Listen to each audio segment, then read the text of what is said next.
Hi Fad Campers, it's Grace here and I have some new stand updates I'd love to tell you about. If you're based in the UK, I will be doing some dates in July and August and I'd love to see some of you there. I'll be in Leeds doing a work in progress with Amy Annette on July 4th in the Hyde Park Book Club. I'll be in Brighton on July 6th with Alison Spittle in the Comedia Comedy Club, and I'm going to be doing my own work in progress show in Glasgow on July 12th at Good Egg Comedy. Also then, I will be at the Edinburgh Fringe, of course, for the entirety of August, from July 30th to August 24th. I'll be at the Assembly George's Square, the Crate, 10 to 3 every day. Would love if you could tell anyone you know who's going to be at the Edinburgh Fringe to come see my show. I'd really appreciate it. Thanks, guys. This show is part of the Head Stuff Podcast Network. Hi guys, Grace here, your favourite presenter from Fad Camp. As you well know, I am a stand-up comedian and I'm doing a few dates around the UK. So if you're in any of these areas, please come see my show if you can. I would love to see you there. I'm doing some work in progress shows, which you'll get to see me do all new material, try and fail on stage, but we'll have a great time. So I'm going to be in London. I'm doing Top Secret March 6th. That's Top Secret, so you can check it out. Angel, I'm doing April 11th, and then I'm doing another show on Top Secret June 15th. If you are in Scotland, I'm doing the Glasgow International Comedy Festival May 21st, and Brighton. I'm going to be there in Brighton. I'm doing the Brighton Fringe May 30th. You can find all of these details on my Instagram page. That's Grace Mulvey Comedy. You can see the Linktree account there, and you just click on the link in my bio and it'll have all the details. Thanks. What's the best way to reduce? Eat plenty or starve yourself? 30 pounds in just 18 weeks. Jenny Craig totally worked. I love to eat, but overeating made it impossible to lose weight. My body wants bread, and I'm going to give my body what it wants. Oh my God. So I lost Naturally. Medical studies prove that overeating is the number one reason for weight gain. If you need to lose weight, use safe and natural springs away and bring your weight down without the use of synchronized. Welcome to Fad Camp, a podcast that throws a comedy eye over our societal obsession of diets. Now, a little disclaimer, we are not health experts, but we are fad diet connoisseurs. I'm your host, comedian Grace Mulvey. And I'm your co-host, Conor Dowling. Welcome to Fad Camp.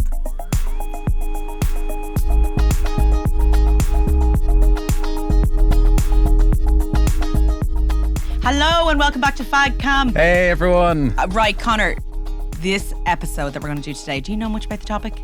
I don't. Okay. A little bit. A little bit. I'm the one who learn. pitched this, so I wasn't sure about it. We're talking about Dr. Oz today. Oh my goodness. Okay.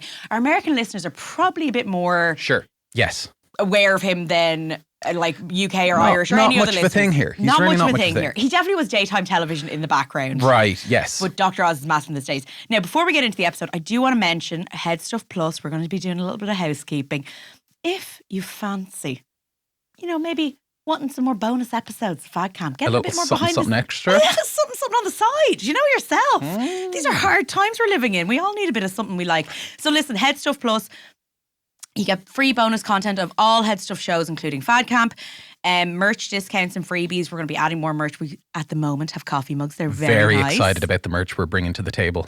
And there'll be ad-free listening, and it's for as little as €5 a month. I don't know what that is in dollars or pounds, but sure, you have Google in front of you. It's like a cup of coffee. It's a cup of coffee. It's insane how good that deal is. But listen, let's get back to Dr. Oz, okay? Now, Dr. Oz, I'm going to give you a bit of I want to go through kind of a bit about him because I feel like, right, when it came to the Oprah show, Oprah has provided us with many things in life, and I'm a big fan of Oprah, okay?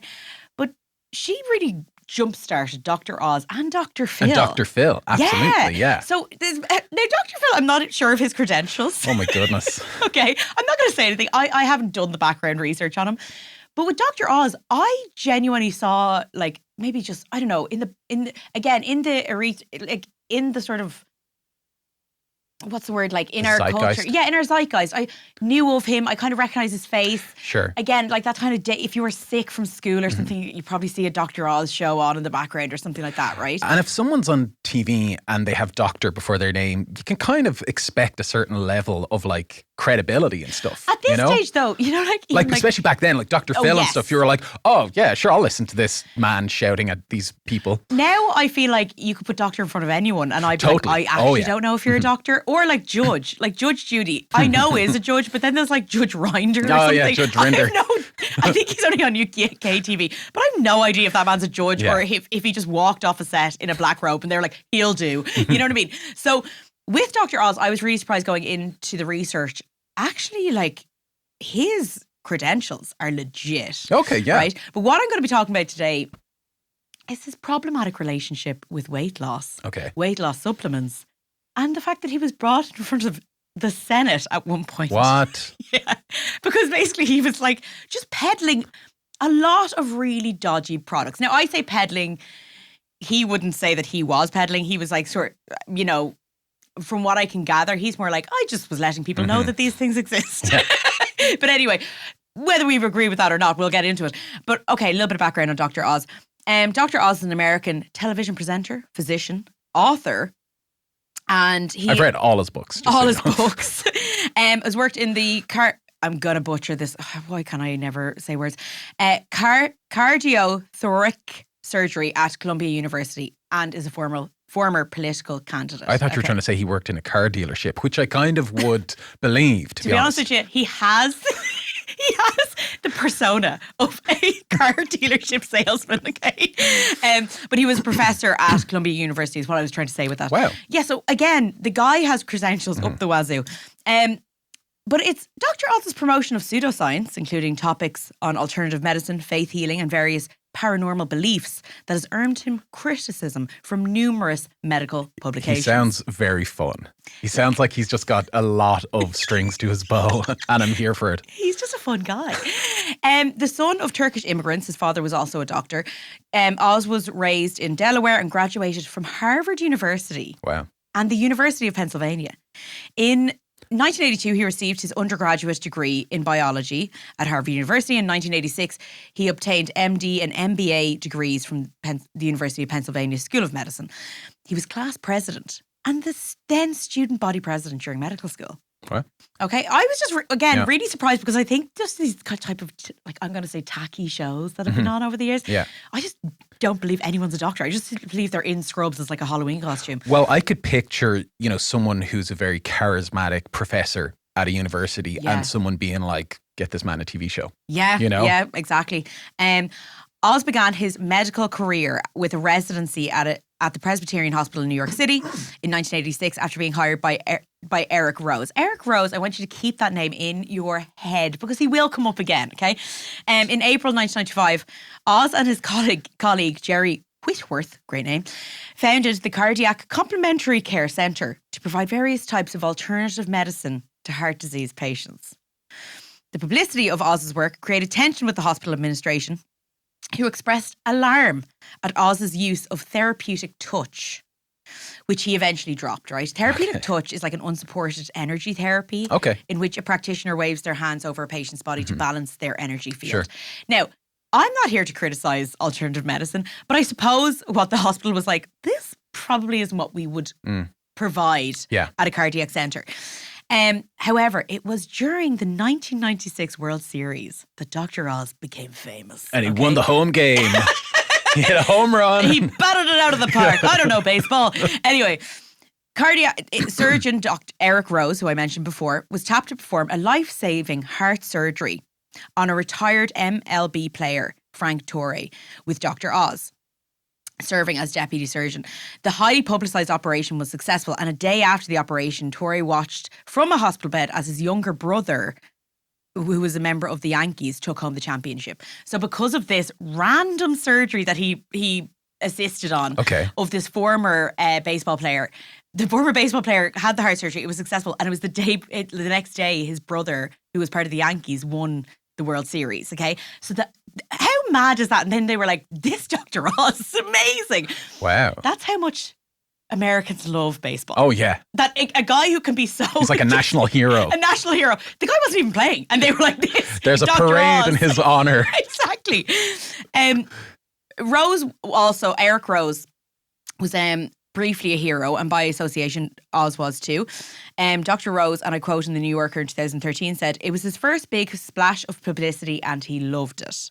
Reflecting on the frenzy, Rose told the outlet that he believes it prepared Dr. Oz for a career path he would go down. Okay. Okay. Now, You got a taste of the spotlight. He got a taste of it. Like, who else can I save on camera? Who else is loosely associated to a team that I could save? Oprah then took a liking to Dr. Oz after appearing on his short-lived Discovery Channel show Second Opinion with Dr. Oz in 2003. The following year, she invited him on the Oprah Winfrey Show, and he became like her go-to medical guru. Yeah. Appearing on the talk show more than 60 times. Okay. She referred to him like as America's doctor. Wow. So really, Oprah gave him this national and international endorsement. Yeah, platform and endorsement. I just want to say this, right? Before, obviously, we're going to get into like his association, and I will say obsession with weight loss, okay? But I just think this is so funny. There's one episode that really, I think he became part of like some sort of national conversation apparently, and it was the poop episode, okay, in 2005. One of Dr. Oz's breakthrough television moments was when he opened the conversation about one of the most common bodily functions, poop. Basically, in one episode in 2005, a 39-year-old Maureen, a true martyr for the cause, let's be honest, described her bowel issues on national television, prompting Dr. Oz to give a lesson on what healthy bowel movements looked like. Okay, Looked like. Basically, he is known for these kind of weird, like they're not like sculptures, but they're like models and stuff like that of like the digestive system and all sorts of stuff. This guy loves a diorama. Yeah, exactly. This guy loves a 3D. Yeah. Anything he could make with plaster or balloons, like he loves it. Okay, so basically, there was a lot of reactions to him describing them as tiny marbles or S-shaped poops in Oprah's studio. What I wanted to mention about this isn't the first time that health experts have been obsessed with fat people's poo. What's her name? Gillian McKeith. The Poo HD. Poo HD. And I just like, when that came up, I was like, this man made his name by being like, I want to see your poo. Yeah. And I'm just like, what is it about doctors being like, when it comes to, I don't know, weight loss or anyone, they're just like, I need to see it. I need to see the poo. They're like parents with toddlers, you know what I mean? Like obsessed with their They're just trying to break down boundaries, push the envelope. I'm just like, back off, lads. Yeah. Leave it to the comedians, okay? Leave it, thank you. I make a living on poo jokes, thank you very much. So his whole thing was that no health topic is too embarrassing to talk about. Now, it was in 2009 that the Dr. Oz show was debuted, a daily television program about medical matters and health. It was launched by Oprah Winfrey's Harpo Productions and Sony Pictures Television. It ran for 13 seasons. Wow. Each episode features segments on health, wellness, and medical information, sometimes including true crime stories and celebrity interviews. Okay, this is a varied show. Like, I looked up the first season, I'm pretty sure had like 171 episodes. Oh my goodness. Now, again, yeah, it's daytime TV, right? It's like daytime TV. Every other day it's on. You can't produce too much of this, right? Yeah. But what I wanted to kind of talk about is, obviously we're going to get into the supplements and stuff, but what happens when you need to churn out that much TV? Just start grabbing any piece of content. And then you're linking it to medicine. Do you know what I mean? Like something as important as medical information to the public, and you're like, we're going to make 171 shows in the first season. Yeah. Of course you're going to start going to extremes to keep. You're going to jump the shark in season 1. You're going to jump the shark in episode 1, okay? Like, so it just, I'm kind of putting this background in to be like, yes, this man has an incredible education, but he already was kind of starting to show, that he was willing to go to poop miles to get like, eyes on his content. So the Dr. Oz show was incredibly successful. It had won 9 Daytime Emmy Awards during its run. And according to a 2013 article in The New Yorker, the series was at the time among the most highly rated daily television programs in the United States. This guy had like such a reach, okay? Wow. He was really trusted, and it consistently scores ratings with daytime television's primary demographic of women ages between 25 and 54. Now, can you imagine women between the ages of 25 and 54? What do you think is going through a lot of women's minds during that demographics age? Like, what do you think is like something that they... I feel like you're trying to trap me with this question. I don't know if I should answer. What do women want, Conor? That's what I'm asking. That's a broad age demographic. No, but you know what I mean? Like, weight loss is going to be something that is always going... Well, you said it, not me. I don't know. No, I know what you mean. Yeah. And there's a lot of like new mothers and stuff like that, you know. Daytime television really is like, you know, if you're going through maternity leave or anything like that, you know that daytime television is sort of like the only thing you're watching for a long time. So it was just interesting giving that background, okay? So all I'm going to say is, right, when I started looking into Dr. Oz and supplements, okay, do you know anything about his history with weight loss supplements? I honestly don't, but I have to say, up until this point, I feel like this is like one of those like celebratory documentaries about Dr. Oz. It's like all eyes were on him. He could do no wrong. He was everywhere. He was on lunchboxes. He was, you know, that's so funny. It was like behind the music documentaries. But then it all went wrong. I know, yeah. It's so true. I'm after doing the most over the top. No, well done. Over the top build up to be like daytime Emmys. Now he's gonna knock Every young mother in America had their eyes on Dr. Oz. Okay, so basically, yeah, he's made a lot of claims, okay, throughout the years. He has just promoted a lot of weight loss supplements, right? Wow. He was brought in front of a Senate hearing, as I mentioned. Oh my goodness. I think this was in 2014. Let me just double check that. But he faced a grilling by senators on Capitol Hill about the promotion of weight loss products on his show, okay? I'm going to go through a few of the products, right? And then I'm going to show you, I just want to show you, first of all, like basically his kind of, and this is me ad-libbing here, his kind of defense was like, listen, I think people should know a bit about this, but also like, I'm not like promoting it. I just had it on my show. I think it's information. Okay. And like, he says he used flowery language to like show off these products. Okay. Okay. Using words like magic pills, right. Miracle pills. Yes. Okay. A doctor saying that, it's so much weight behind saying it. Like. That. Okay. So before we even get into the kind of the hearings on how he is saying like, I can't really be blamed for this. Like, it's not like I'm just giving information. I'm not saying that these really like work, true and tested. I'm going to show you some of the clips. Yeah. Okay.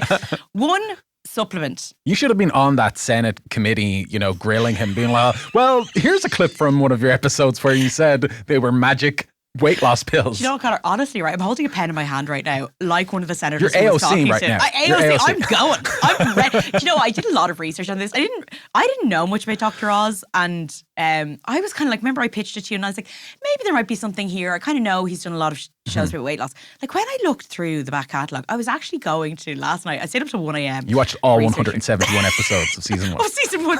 I was going to go, I tried to look up how many episodes he did about weight loss, and unfortunately, it didn't come up on Google. And then I started to count it. And then when I saw 171 episodes in season 1, I was like, right, I actually can't do this. Because if I do, I'm going to be here all night doing it.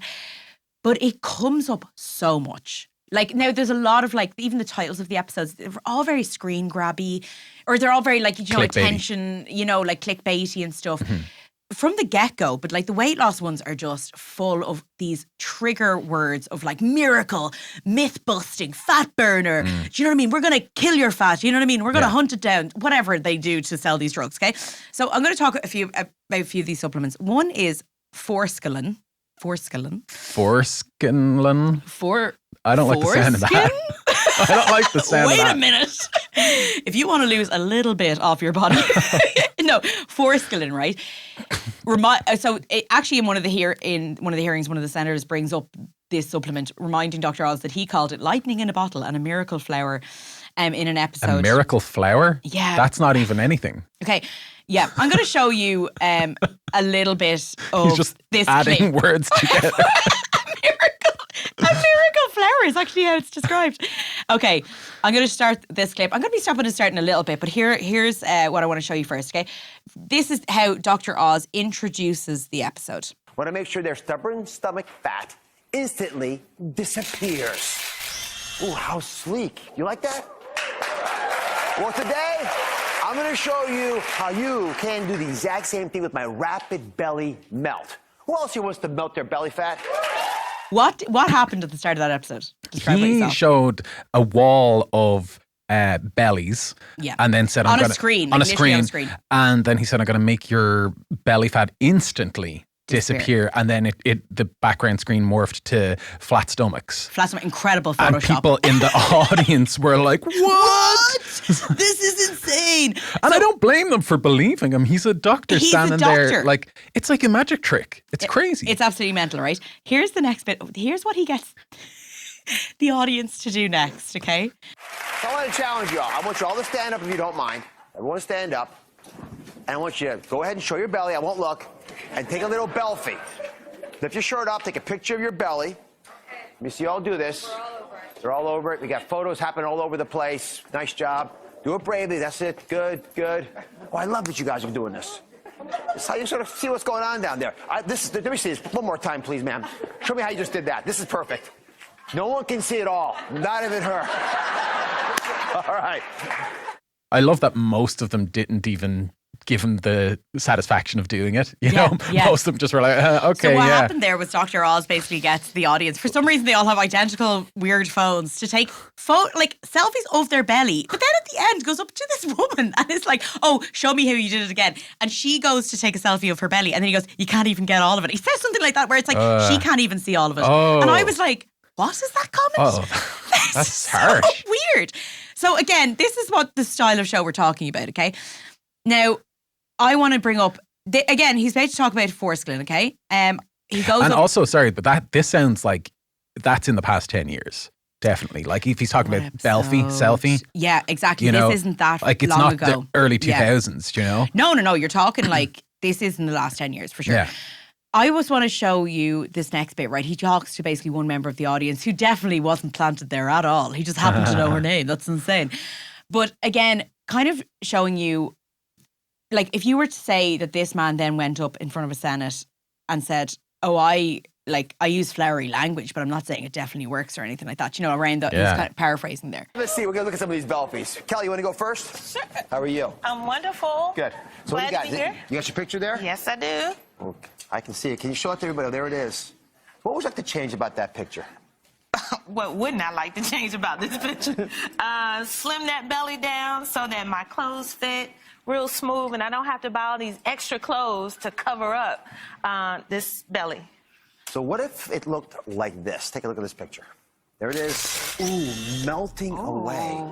I like that. The insta-belly melt? Yes. You could do that? I could do that. Right, put that in your pocket, you'll need it. We're going to make all this happen today with my rapid belly melt.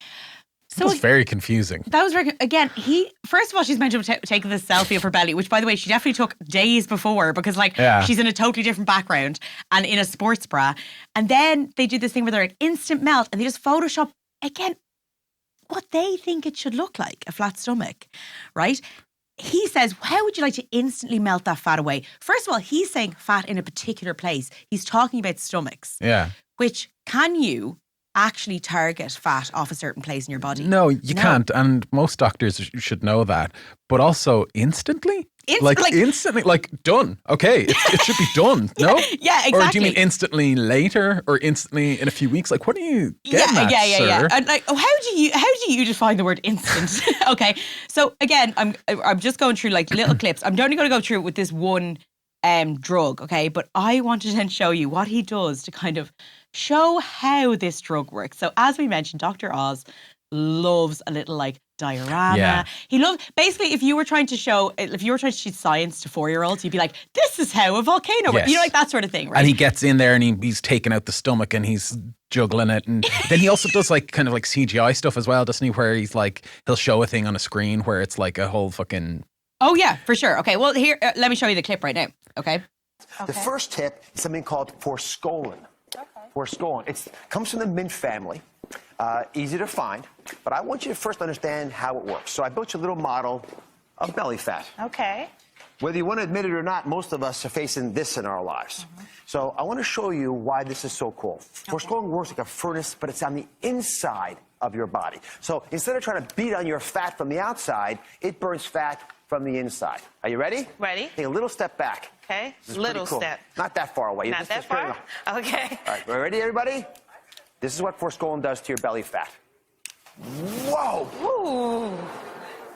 And as it burns it away, what's left behind? Muscle. Muscle. I mean, it burned that fat so fast from the inside, I didn't even see it.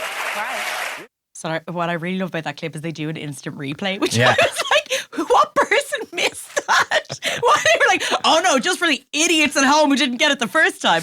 So one thing I want to notice there, okay, what happened there was he had like this sort of balloon of like crepe paper, Right.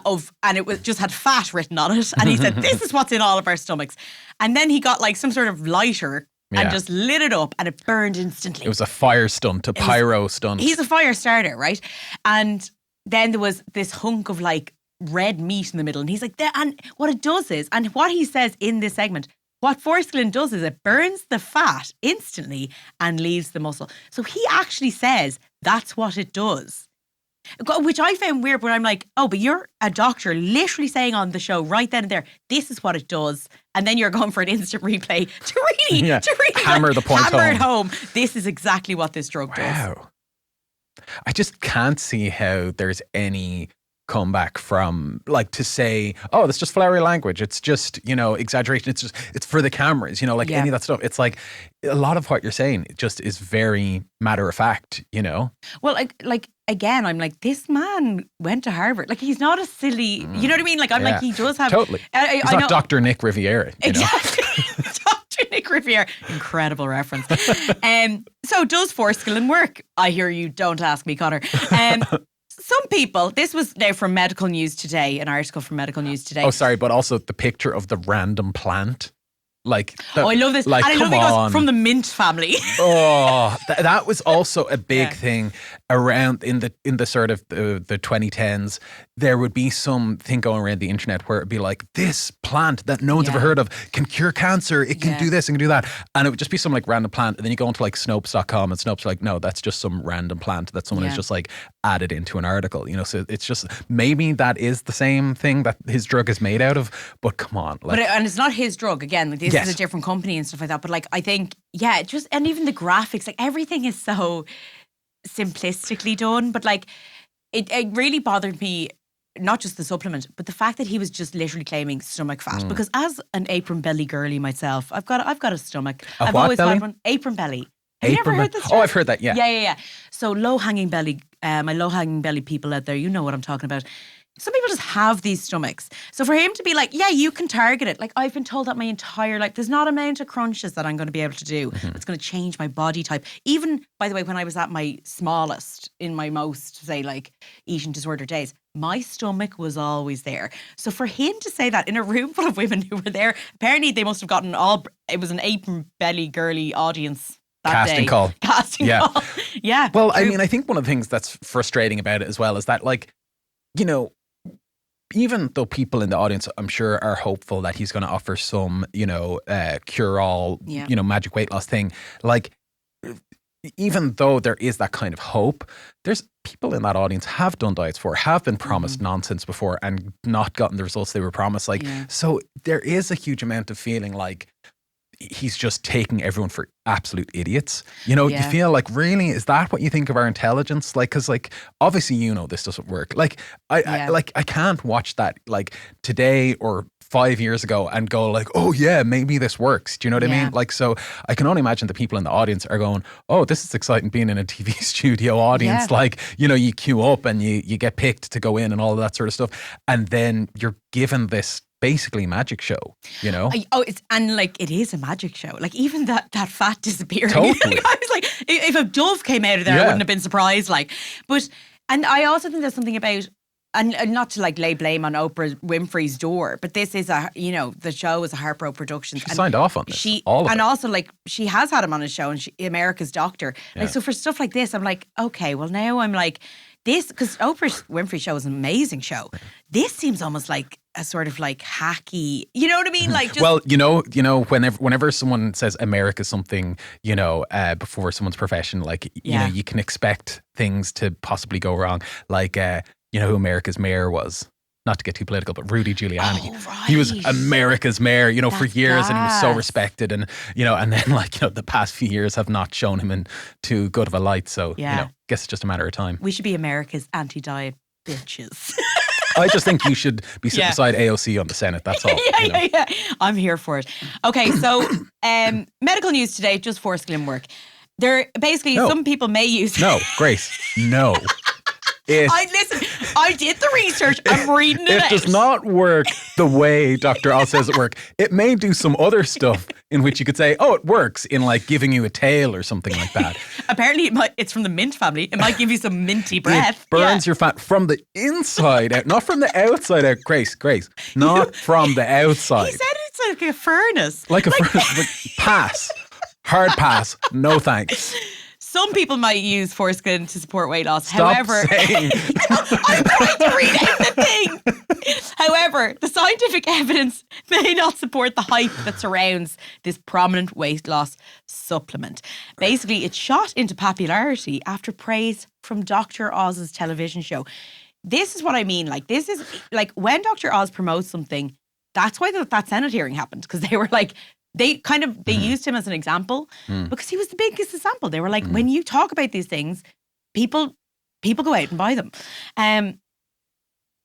So just one study from the foreskin weight loss, foreskin and weight loss results are mixed, right? A study from trusted source conducted a small group of overweight and obese men showed the foreskin reduced their body fat, but apparently it had little effect on their weight overall or something like that, okay?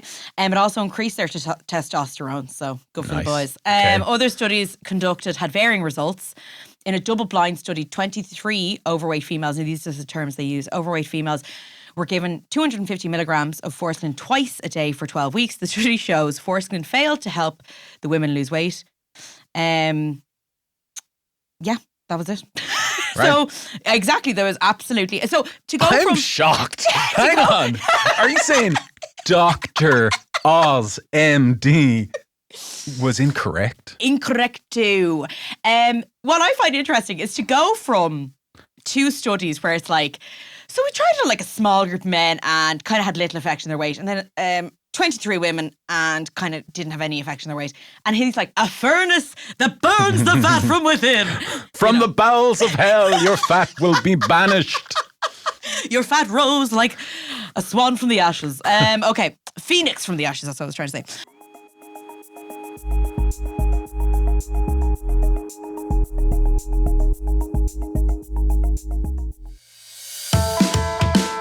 Hi, I'm Gerard Farrelly. And I'm Niamh Kavanagh. And we have been friends for a very long time. And we regularly solve each other's problems. And now we'd like to solve yours in our podcast, Agony Rants. It's a weekly show where we offer you unwavering support. It's true. And it's the place to go if you need a place to vent or to get thoughtful advice. It's a serious lawsuit waiting to happen. Now, Grode, there isn't a problem that can't be helped by having a comedian and a Eurovision winner dissected before your very ears. Agony Rants is 40 minutes with two friends who just want to listen to you. Niamh wants to listen. I dip in and out. Agony Rants has a new episode every Monday, and you'll find us wherever you do your listening.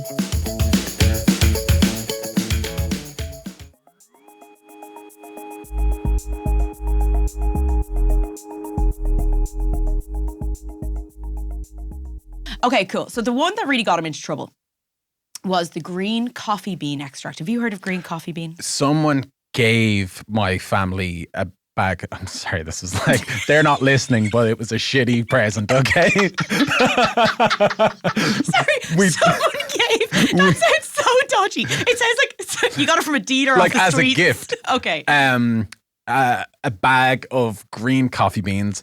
We do not own a coffee grinder, so it has sat unused in our house. That's okay, but it wasn't my full understanding of green coffee beans. It wasn't in supplement form.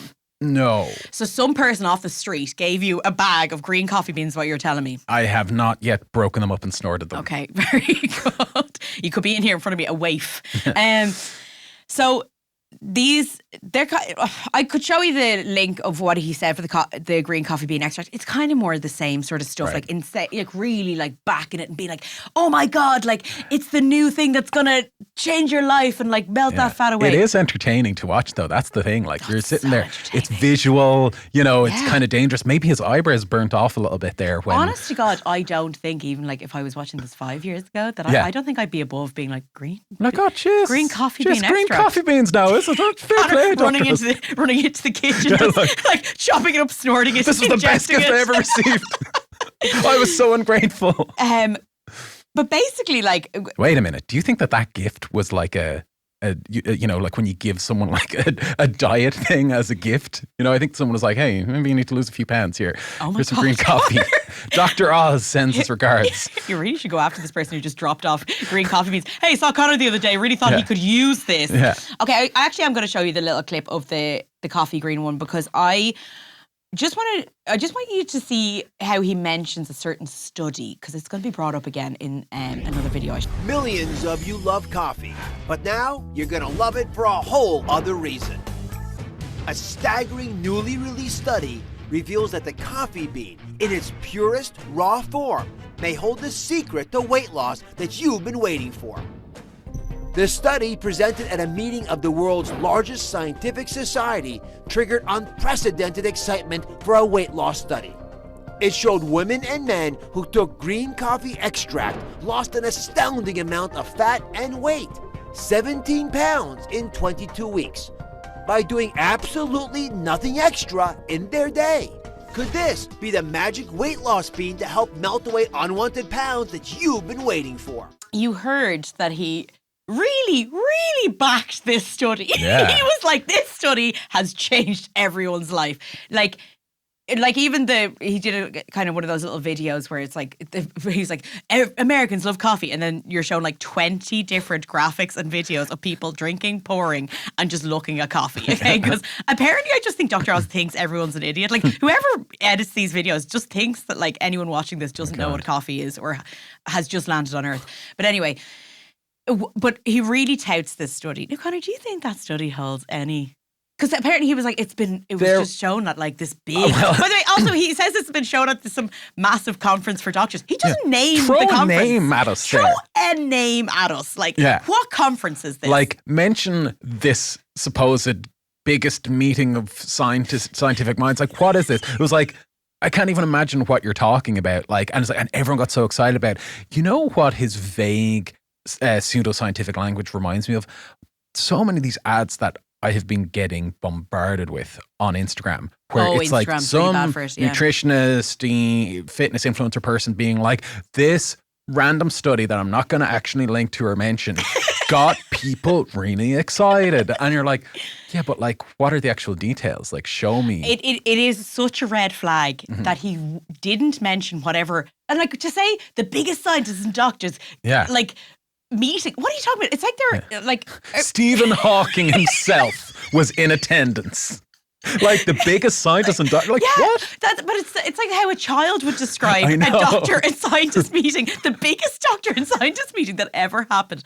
Like everything is so vague. And then this study again doesn't name who did the study. That's another huge red flag. Yeah. Because like by the way, if you had a cracker study that really backed up what you were trying to sell here, you'd be naming, I'd be naming and shaming each and every one of them and being like, oh my God, the World Health Organization loves this. But that's just something to look out for whenever you are, as Conor said, like these targeted ads. And like I've noticed so much on Instagram and TikTok. Oh my God. Where is the link to this study? Why can't you read it? Because actually studies should be something that should be linked all the time. And actually in doing my research, you can find the links to the studies very easily when people are talking about, like, say, criticizing Dr. Oz. They're like, here's the link to that study he talked about. And you're like, oh, great. There's never any link on the YouTube videos or his shows, never like, go read about it yourself. Because why would they want you to read about it? Yeah, because, the assumption is, don't worry, you don't have to do that because I'm a doctor and you can trust me and I'm qualified and I wouldn't steer you wrong. I'm your old pal, Dr. Oz. And that's actually what really the sticking point is, because I think a lot of people can, and this is probably, I mean, he never was charged with anything or anything like that. I'm pretty sure, by the way,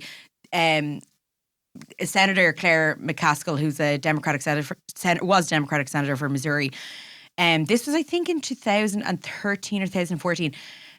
She said, like, requested that he come to this committee meeting. And she was like, she was really surprised that he came. And she was like, it was actually just arrogance that he came. He was really just didn't think he was in the wrong at all. And I think there's just something about, for him, I suppose the sticking point is he's like, well, I'm not selling this. Whatever, I'm not making money technically from this drug being sold. And also, like, there's probably a lot of T's and C's, I imagine, in this program where they might have like little disclaimers. Definitely. I don't know that. So. I'm just imagining that's how they get around it legally. But you can see that when he's talking about this, he is really backing it up and saying, this is how this drug works. Not this might be how this drug works. Yeah. And some of the experts he gets on, like, they're literally like, best thing I've ever seen. What's your credential? Nah. Don't get into silly things like that.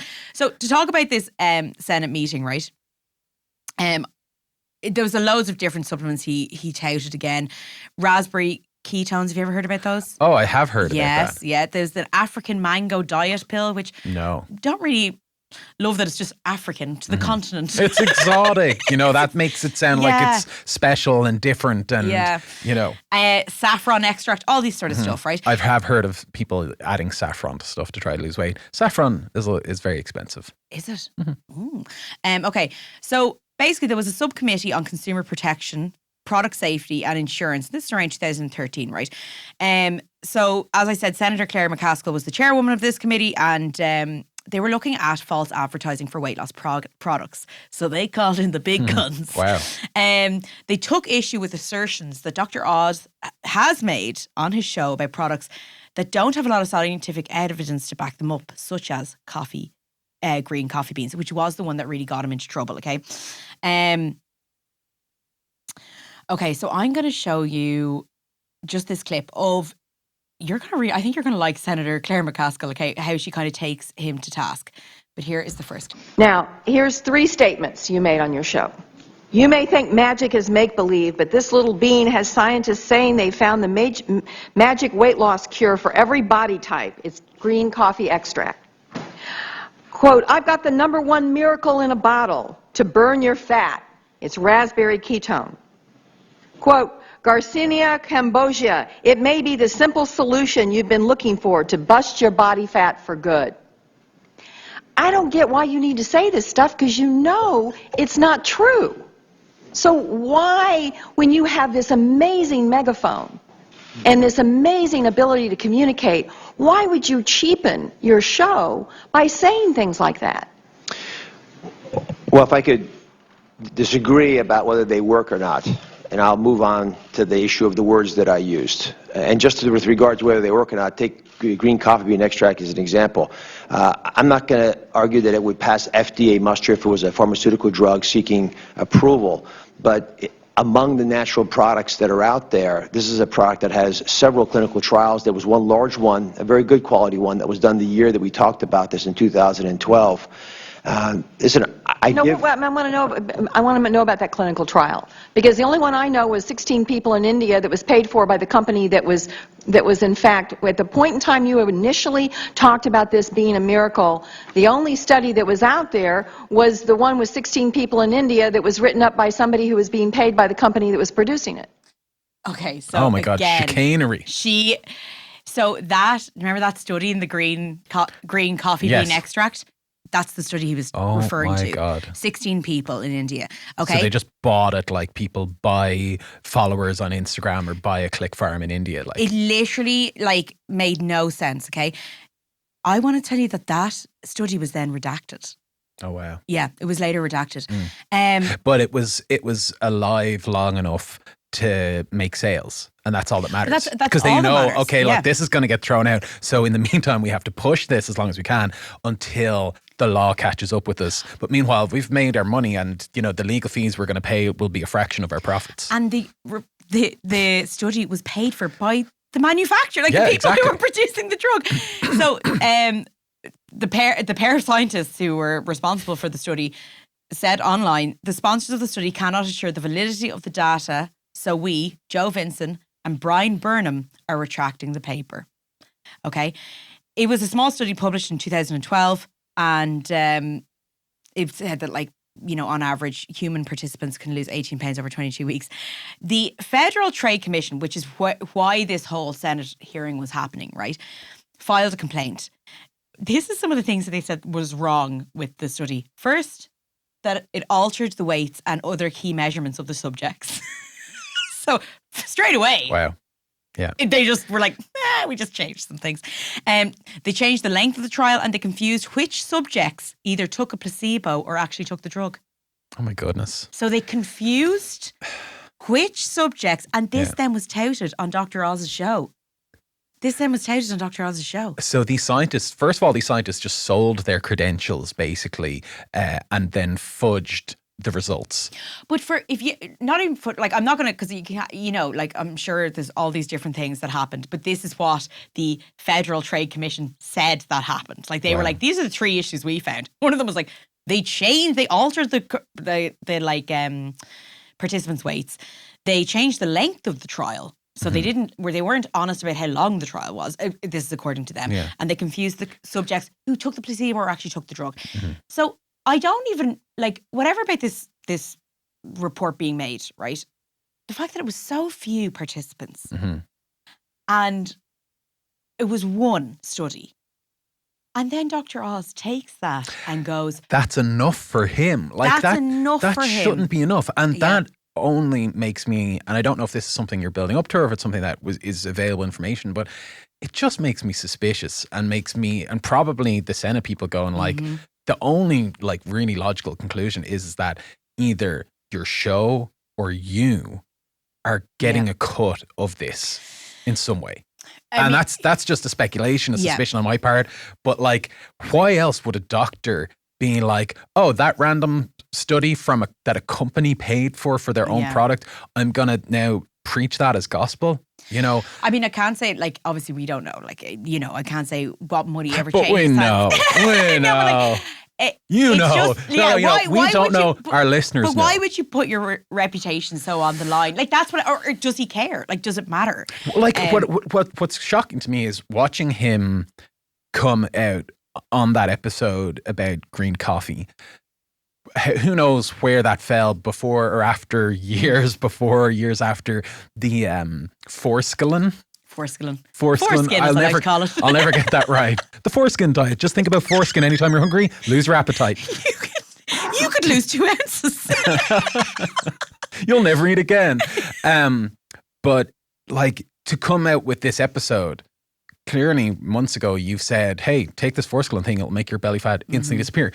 You must be having calls from listeners saying, hey, bought a bunch of this stuff, no instant furnace in my belly, and he's going, because also he said in it they lost on weight without doing anything different. That was a big part of that claim. Also said they lost 17 pounds over 22 weeks. Like, I think any like dieter out there is listening to that going, that's not that impressive. Like, you could, exactly. Any professional dieters like we've been know that that's not that impressive. Okay, I wanted to just touch on a few more things that they talk about in this, which I think is actually not even just about Dr. Oz itself, but kind of also gives you a little insight to actually how diet culture works a bit.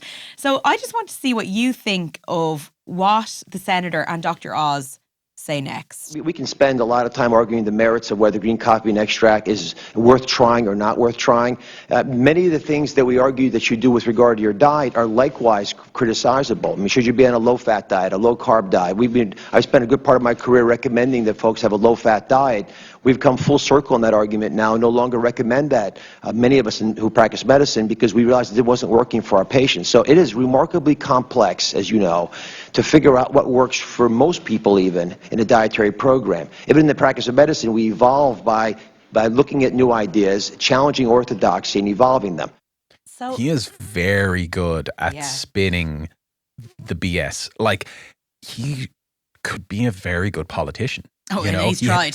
He's great on, he's comfortable on camera, he's comfortable speaking in public clearly, and spinning that stuff, because there's part of you that kind of goes, even before when he's talking about, like, would green coffee pass FDA approval? Maybe not, but, and you're kind of like, okay, he's kind of acknowledging a little bit, but it's just diversion tactics. It's like he's not really saying anything. He's not owning up to anything, I think what's so interesting what he said there actually was, what really got me was he was like, it's an ever-evolving thing.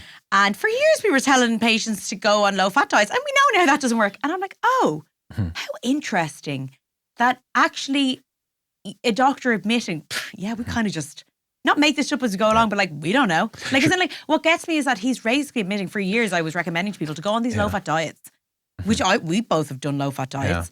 And then they're like, oh, it doesn't work. Yeah. But for years, you would have been told, you're the reason that's not working.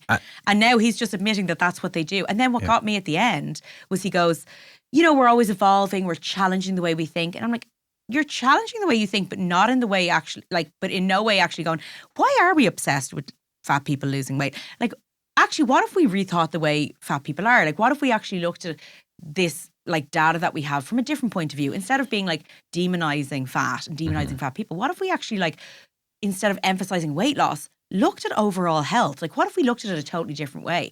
He's not doing that at all. He's just no, we're just desperately looking at any other way to burn fat, even though and when he's saying we recommend things, we try things out, you are telling people to change the way they eat constantly then, and use these supplements, and not thinking in any way about why you want someone to lose weight this fast, or is it good for them? I think that's what got me, where I was like, it's the way he willy-nilly said, and we know now low fat doesn't work. And I'm like, oh, do we? Because my entire childhood and teen years were essentially a lot of joy was taken because I was on those diets, that you're now just willing, sure, we know that doesn't work now. Now I'm just going to recommend whatever new thing comes along. What are we doing? And absolutely. But you see, the thing is, and this is where I say he's good at kind of spinning it, because it's like the scientific argument. It's like, hey, this is always evolving. We're always trying to find, we're almost, with science, they're always trying to prove what doesn't work until they get closer to the real thing. But the thing is that as they find something that they think might work, he doesn't casually recommend it or encourage, hey, maybe try this green coffee thing. He's like, this will definitely work. End of story. You know what I mean? So then to just be like, oh, actually, no, this is ever evolving thing. Whoever knew if that was going to work at all? That's so no, that's different from insincere. What I think that he accidentally almost highlighted without even realizing is that attitude of that doctors are just like for years, fat people have been told that they're that there's something wrong with them, and that they're lazy, or all these horrible things. And then doctors are like, oh yeah, well, the low fat doesn't work. And we're like, well, wait a minute. For years. And actually, because that's not, I don't think even he realizes the point he's making there, which is he's going, oh, sure, we know that doesn't work now. Well, for years you were telling fat people that it did. So maybe how about instead of just whatever new research comes along, why don't you just sit back and think, what are we doing? Because all we're doing is throwing people onto different diets, and you're kind of messing with people's lives. That's more where I came from with that. It was such a throwaway line. And I know he didn't mean that, but I was like, that to me highlights more about diet culture than anything else that he's doing. And that's just my point. I don't know if I'm making the point well, but... No, absolutely. I think I absolutely hear what you're saying. I think when I look at someone like him, I'm like, I don't know if that's ever going to get through his brain. No, I don't think so. But I think it was one of those funny things where I was like, oh, he's kind of weirdly admitted to something that I'm like, that the wider medical community would never kind of even... It's only now with them, maybe the body positivity movement or health at every size movement, that people are more like, hey, what if we stopped doing this and started looking at overall health and stop getting so obsessed with weight loss? But it's he's just he's not, I don't think he's in any way making the point that I've taken from it. But it's more that his almost blasé way of being oh yeah, for years. It illustrates that. Yeah. And I was like, that to me was really interesting. Okay. On to the next bit.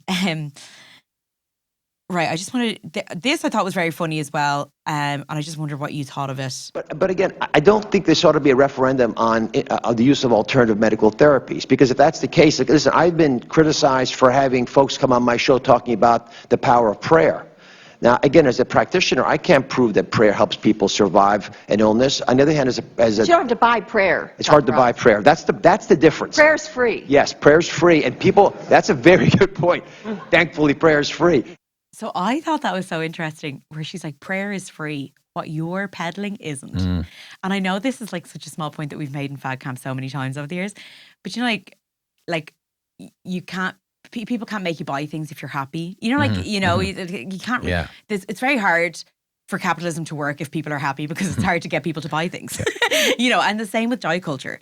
If you're happy in yourself, generally just living life, it's very hard to get you to buy coffee bean green extracts, whatever they're called. Do you know what I mean? Or raspberry ketones. But if you're going to then put up a big picture of a belly and go, you want to get rid of that? Because chances are you probably have something like that. I just think when she was like, prayer is free, that's the whole point. It's he's trying to bring in faith. He's trying to kind of like spin this. Oh, he's trying to hide behind faith. He's trying to hide behind is, it. She's like, prayer's free, which so don't is bring that in. kind of textbook in those Senate hearings. You know, Donald Trump putting his hand on the Bible and all this sort of stuff. Yeah. Like, you know, it's very just, it's sleazy, to be honest. But I love that she kind of got him there. She's like, well, you can't. Many people have tried to put a price on prayer. Okay, so I wanted to just bring up this last bit of the Senate hearing, and then I'm going to cover just a few of the diets he's thrown on the show. But I hope you have enjoyed this Dr. Oz episode so far. This is just one last bit from Dr. Oz about his show. So my show was about hope. I wanted, and as you very kindly stated, we've engaged millions of people in programs, including programs we did with the CDC, to get folks to realize that there are different ways that they can rethink their future, that their best years aren't behind them, they're in front of them, they actually can lose weight. So if I can just get across the big message that I actually do personally believe in the items that I talk about in the show. I passionately study them. I recognize that oftentimes they don't have the scientific muster to present as fact, but nevertheless, I would give my audience the advice I give my family all the time, and I've given my family these products, specifically the ones you mentioned, then I'm comfortable with that part. So what did he say there? I believe in these products, but I know they don't have the scientific muster to present as fact. But that's just so against like his role. Like if he didn't have doctor before his name, then he can do nuts. that. Yeah. He can do that, you know? Yeah. Anyway, listen, in 2015, the Federal Trade Commission settlement collected $9 million from the seller of green coffee bean extract for false advertising. Now, the lawsuit said the company took advantage of appearances on the Dr. Oz show and Dr. Oz's enormous popularity, the so-called Oz effect. But Oz and his companies were not defendants, so they weren't actually involved. Mm-hmm. But, you know, basically that's why they wanted to call him in. And the fact that he showed up, they were like, you showed up. That's mental. Just a few other bits, right, that Dr. Oz has put on his show. I wanted to talk a little bit about behind the scenes, right? There were two researchers who worked on the Dr. Oz show for a year during a break from medical school, they said, in 2010s. And said in interviews that the show's producers had originated most of the topics. So the show's producers came up with the topics, which isn't... That doesn't surprise It doesn't surprise us, but like some people who might know how kind of like that kind of stuff works might be like, oh, I thought a bunch of doctors would be like... Well, that's because we come up with the topics for our show. We're up to 1 a.m. being like, what is it? Like, you know, something that did kind of come to mind as you're talking is like, look at Ellen. That was a beloved daytime show. I don't know the full story of what happened there. I know there was a lot of drama, a lot of stuff with like the toxic work environment and like producers, people who were kind of like really sort of like... I love how you say you don't know and now you're like, but like producers were just being... This is exactly what happened. I was there. No, I was the producer. No, but like, you know, the person ends up being kind of the face of this whole machine, you know? And I'm not trying to like let him off or anything like that, but I can only imagine the conversations that are happening behind the scenes. Like, yeah. Well, that's the thing. So they said that the producers had, these are two by the researchers, they were taking a break from medical school. So they are, you know, doctors in training. They said the producers were often getting their ideas from the internet. So it's like self-eating, like, you know, the beast eating the beast. Yeah. But the researchers, whose jobs were to vet the medical claims on the show, said that they had little power to push back and that they were regularly questioned the show's ethics to one another and discussed quitting in protest. One of the former researchers, who, by the way, wanted to remain anonymous because they're now physicians, they said, our jobs seemed to be endless fighting with producers and being overruled. They feared, by the way, like criticising Dr. Oz publicly and jeopardising their careers. That's why they wanted to remain anonymous. According to the former researchers, the show's producers conjured an imaginary typical viewer named Shirley, a woman whose children were grown and who had time to focus on herself. The standard advice for many ailments covered on the show, obesity, sluggishness, back pain, was exercise, the researchers said. But there was a quota on how often exercise could be mentioned. Wow. I don't know what that means. That's just, again, because it's hard to regulate exercise and it's hard to monetize it as well. Like you can't say like, hey, if you go for a walk every day, you'll feel better, etc. Blah blah blah. Because now pay Dr. Oz. Yeah, you know what I mean. Yeah. Dr. Oz like jumps out of a bush. He's like, give me money. Yeah, with a chip and pin reader, you know. But you can with food, you know, you supplements. Can, and with supplements. And the similar thing happened with Michelle Obama when she was First Lady. She ran this whole campaign. The Get Move, I think it was something like that. Yeah. But before that, it was trying to get food to become like sugar-free and stuff. Oh. And then there's a documentary about it, I think it's called Fed Up, that I watched where it talks about it. And very soon, her whole thing shifted away from food because the regulation around food in America in particular, but like anywhere, it's so industry driven that there's so much red tape that basically like it's why like everything ended up becoming like sugar free, but like being like filled with all this other crap, you know, that was like even worse for you and stuff. And that was making people like heavier. Or stuff was becoming low fat, high sugar, right? Yeah. So suddenly, basically behind the scenes, she was like, this ain't working, I'm not doing anything. So suddenly it was, get moving, you know? So funny. It was, everyone get out there for a walk, you know? That's so funny. It's like... But also, I think it's just quite sad, you know, when you think of like the American healthcare system, like everybody knows it is a very chaotic, you know, expensive system. A lot of people are marginalized, you know, and struggle to afford any kind of healthcare. And people are suffering from all kinds of ailments that are just, they're looking to kind of like take care of themselves in a lot of ways. That's so true, actually. I didn't even think of that. And this is their doctor, America's doctor. You know, basically what I'm seeing from your presentation day, a charlatan. He's like a carnival, like, you know, one of those guys who yells at a carnival. Like, well, it's funny that you say that because now this is like I'm not directly quoting, but I remember I said Eric Rose earlier. The doctor, he basically was asked in an interview, he essentially was just like talking about how much of a pity it kind of was that Dr. Oz, because he's like, he's talented, like, you know, but the route he's gone down. And then he said, would you trust him to do a surgery? And he said, no.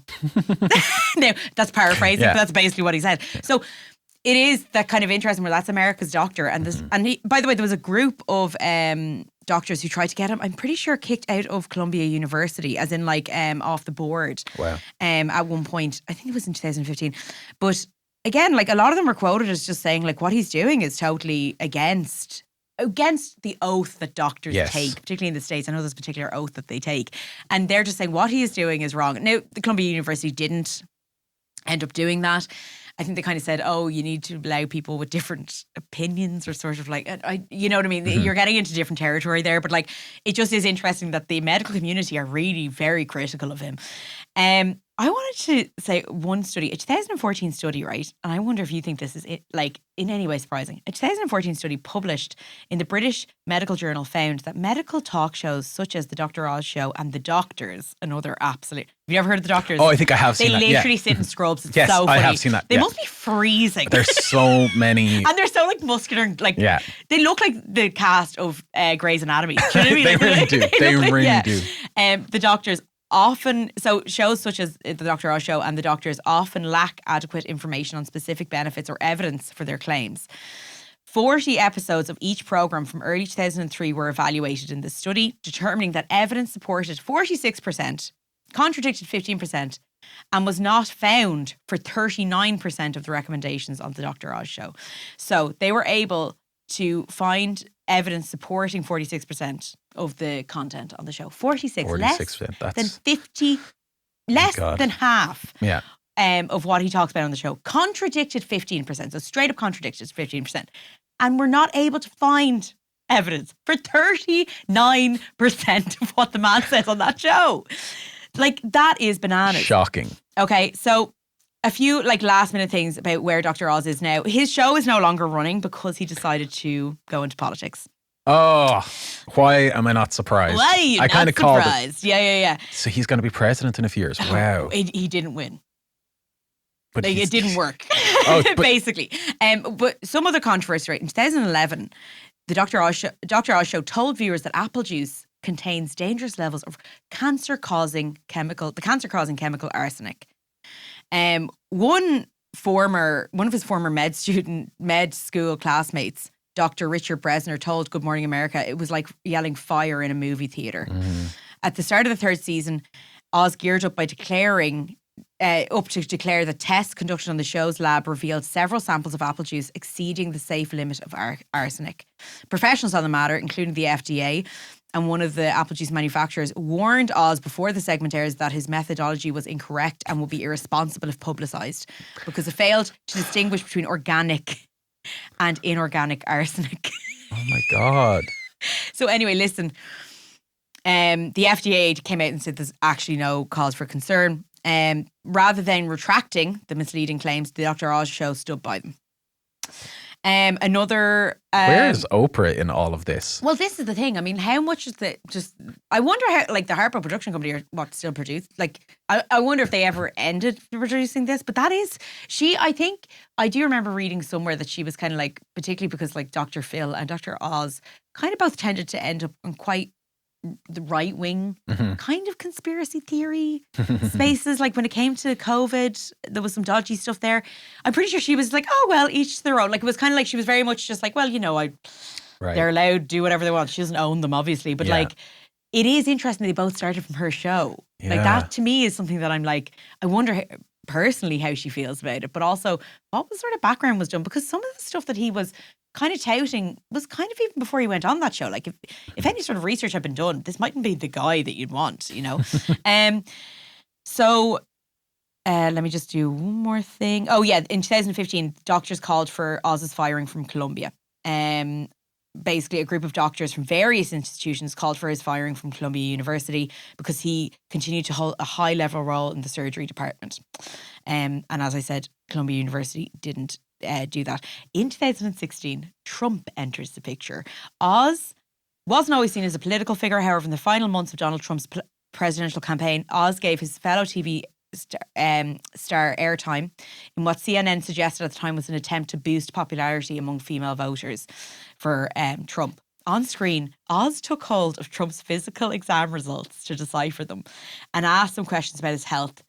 Then he used that comprehensive information to report to the world that Trump was in good condition. Wow.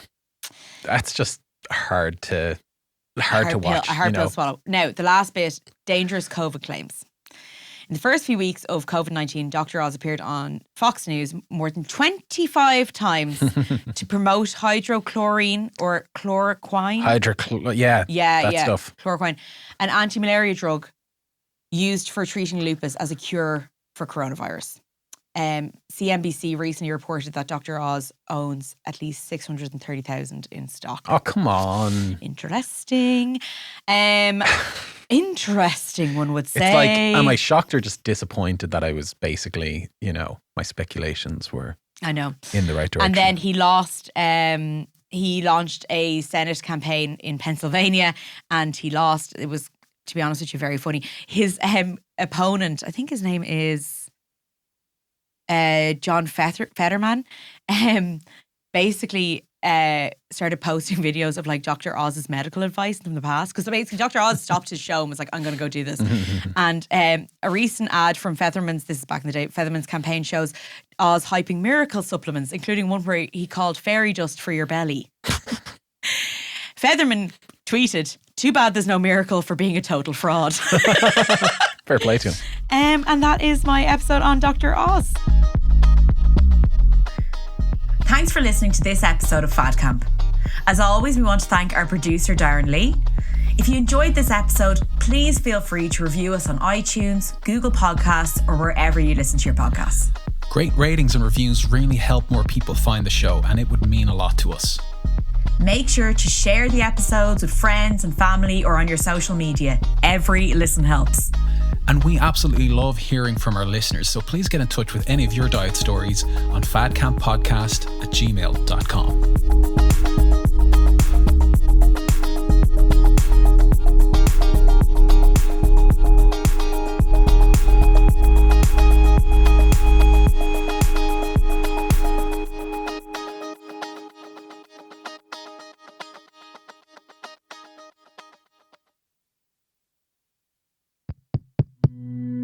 This show is part of the Head Stuff Podcast Network, a hub for the creative and the curious.